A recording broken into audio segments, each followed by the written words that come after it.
Alright, so here I am, just knocked out. How do you feel?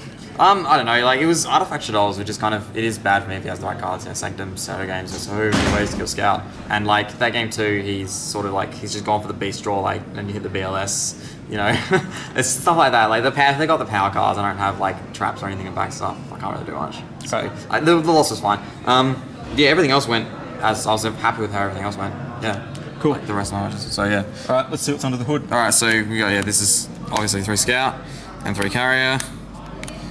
2 Helix, you don't need 3, because you normally get Carrier first. I do play 3 disc. I used to play 2 for like a long time, but it was one of the last minute changes. I felt like, I mean, I'm citing Stormforth against Qliphort mirrors, and it's another 1 scale is always good, and it's just a good how to have, like, of all the Qliphorts, you always want this sitting in your hand, you know, because you've got things sitting around with sacrifice attached to them, so it's always just, you don't even need Scout Search sometimes, and then 1 shell, because you still need the 1 shell, contributing piercing and stuff, and it dodges like selling over alpha and things like that, and emptiness, so that's cool. I played 2 cat because like you win the game when it goes off, and I never had an issue with it. Like I didn't dead draw them really, you know. It was always good when I got it, so that's cool. Why not 3 cat? Because yeah, once you get to 3, well, you know, you got a hand of cats and no other monsters, or you got only 1 scales, you just can't do anything with it. And if you ever have dead cards, it is usually the cat is one of them. So that's, and you can't even set it as a bluff, which is terrible. That's the like Qliphort pendulum stuff. I'll go some over here. Now I main deck 3 Maxi because, you know, everyone's talking about BA is such a bad matchup. You know, you're always going to lose to Burning Abyss with this deck, and that's, you know, people like think it's the best deck and stuff. But Burning Abyss hates this card so much. They can actually like it really does ruin their day, and there's no way around it. Because I saw some people maining Shadow Imprisoning Mirror, things like that. It was like, you know, good side card, but you can just MST that. You know, there are outs. This you can't stop. Like, it actually just ruins their turn.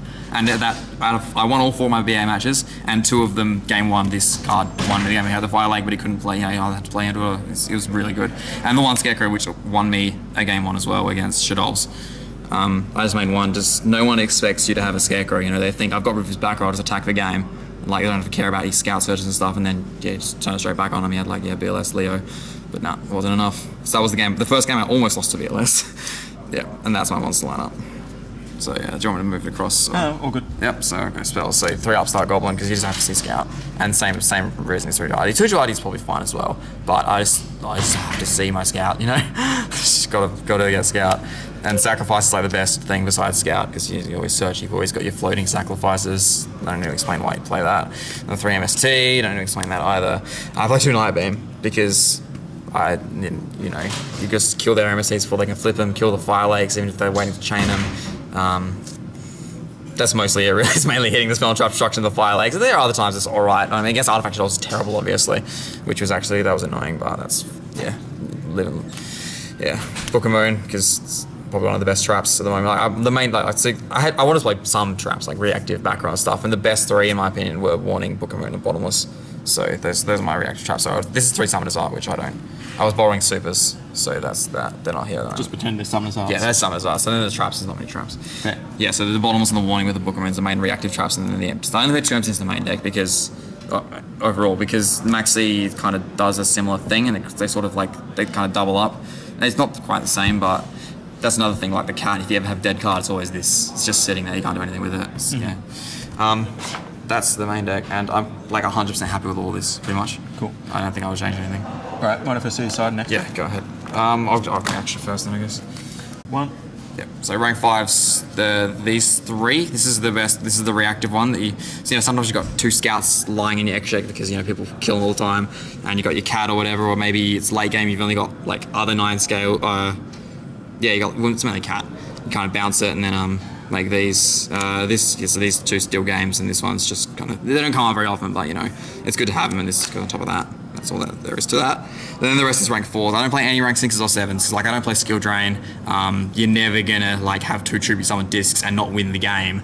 So I don't think it will never come up. So the rest is rank 4s. This won me a game. Like, yeah, it's like a Scarm set or something, but I didn't have to attack into it.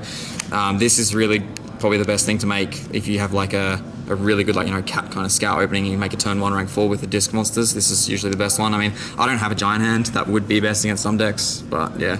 And this is really good as well, obviously. It's good against other Qliphorts. Most of these, these ones came out a bit. Yeah, I don't know how to explain that.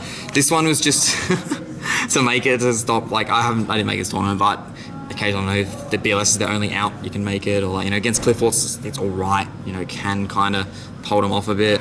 Because I have a Scarecrow in the main deck, I have a Gidget again in my side, in my extra deck, so you can search it out if you ever need to. It didn't come up, but I don't know, maybe you're on 2000, so they got Nightmare Shock or something, can come up. This won me one of my top 32 games, because I had the monsters lying around, and he had the one back row, which was a Fairy Wind, like Ushant was a Fairy Wind or similar. So yeah, I made that first, then played the Scout, it was really good. And this is, if you get a bad hand, you just got like a few monsters, no Scouts, you can stack the Scout with that. And that's probably the one that comes up the most out of all the rank 4s. And Abyss Dweller, because we know why that's in there. That also helped a lot in the top 32 against Burning Abyss. Cowboy for random wins, I didn't come up, but can sometimes. Castle, the other really good one that can deal with anything really, and Sidon, because there's Sidon. Yeah, that's pretty straightforward. That's the extra deck and the side deck. The arrows for the mirror, and I play Stormforth for the mirror. It actually didn't come up in any of my mirrors, but yeah, if they got a monster sitting there with sacrifice, maybe they got a bunch of spell traps striking set, you just Stormforth, make someone just take the game, like just take a win for free, you know. This is for BA, the Geometries and the Flying Seas. I know you can't play them under your Scout, you just got to play smart. Yeah, you just got to play smart. Not, you know, if you've got to open a flying Geometry, you know, don't play your Scout yet. See, they can't do anything if you got this, so it's fine.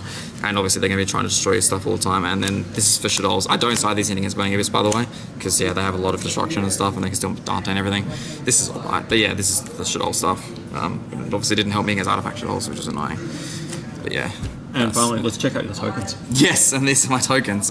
This is from Worlds, when I played at Worlds 2013. They have a token maker, which they bring to YCS as well sometimes, so yeah, we got to make tokens of ourselves. This is Kai Baker and a guy called Carlos Perez, he's from Ecuador.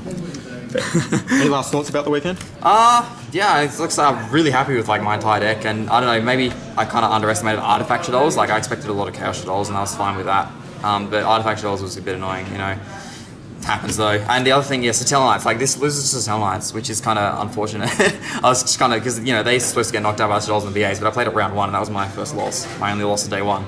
But yeah, that's just how it happens. Everything else went high planned. You know, I won the BA match with the Maxis, and I won the mirrors with just having better cards than them because it's a dumb mirror. Yeah, I was really happy with the deck and the weekend. Yeah.